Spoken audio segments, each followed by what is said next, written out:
Face au phénomène de pénurie des pièces de monnaie sur le marché et qui impacte négativement l'économie de la sous-région Afrique centrale, le gouverneur de la BEAC, répondant aux questions des journalistes à l'issue de la deuxième session ordinaire annuelle du comité de politique monétaire de cette institution financière, a annoncé la mise sur pied d'ici la fin de l'année 2024 d'un projet de circulation d'une nouvelle gamme de pièces de monnaie. Bonne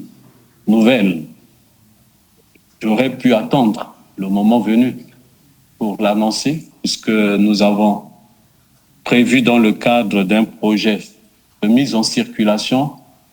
des nouvelles gammes de pièces de monnaie. Et nous allons, d'ici la fin de l'année, officialiser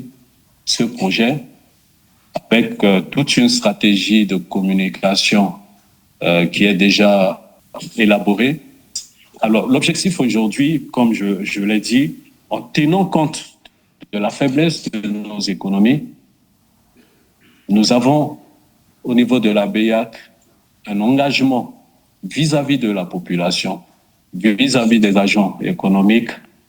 de renflouer l'économie des pièces. Il ressort de cette deuxième session ordinaire du comité de politique monétaire de la BEAC tenue à Yaoundé que la croissance économique au niveau de la CEMAC se situerait à 3,3% en 2024 contre 2,3% en 2023. Au regard du taux d'inflation encore moins favorable et bien d'autres indicateurs macroéconomiques, le comité de politique monétaire a décidé de garder inchangés les taux directeurs. Le comité a décidé de maintenir inchangés ces taux,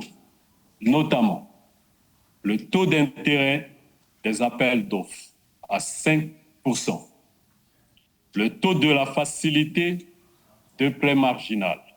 à 6,75%, le taux de la facilité de dépôt